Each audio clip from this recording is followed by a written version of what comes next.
రాష్ట్రంలో నెలకొన్న వర్షాభావ పరిస్థితుల నేపథ్యంలో రైతులను ఆదుకునేందుకు ప్రభుత్వం తక్షణ చర్యలు చేపట్టాలని బీఆర్ఎస్ పార్టీ సీనియర్ నాయకుడు నరసింగారావు ప్రభుత్వాన్ని కోరారు.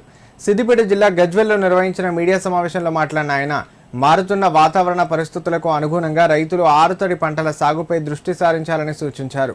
ప్రస్తుతం ఆశించిన స్థాయిలో వర్షాలు కురవకపోవడంతో రైతులు తీవ్ర ఆందోళనలో ఉన్నారని పేర్కొన్నారు. ఈ పరిస్థితుల్లో వ్యవసాయ శాఖ అధికారులు గ్రామాల వారీగా ప్రత్యేక అవగాహన కార్యక్రమాలు నిర్వహించి తక్కువ నీటితో అధిక దిగుబడి వచ్చే పంటల సాగుపై రైతులకు మార్గనిర్దేశం చేయాలని కోరారు.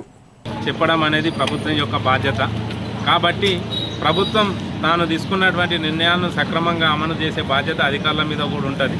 అధికారులు కూడా ప్రజలకు ఎప్పటికప్పుడు అవగాహన చేసుకుంటూ మనకున్నటువంటి ఇప్పుడు ఉన్నటువంటి సందర్భాన్ని బట్టి ఎలినో ప్రభావంతో వర్షాలు తక్కువ పడే అవకాశం ఉన్నది కాబట్టి ప్రభుత్వం వరిని కాకుండా అంటే నీటిని ఎక్కువగా వినియోగించే పంటలు కాకుండా నీటిని తక్కువగా వినియోగించే పంటలు వేసుకోవాలని ప్రభుత్వం ఈ విధమైనటువంటి ప్రచారం చేస్తుంది.